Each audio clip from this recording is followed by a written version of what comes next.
Алюминиевую лодку «Крым» покрасили Индопур акриловыми эмалями в два цвета. Вчера клиент прислал фото после покраски, смотрите.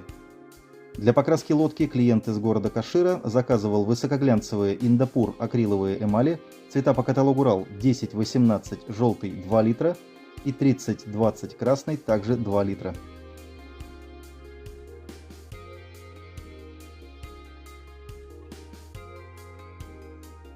Если вам также нужны эмали для покраски вашей лодки, обращайтесь, не забывайте подписываться на мой YouTube канал и заходите в мой Telegram канал, там, как всегда, больше информации.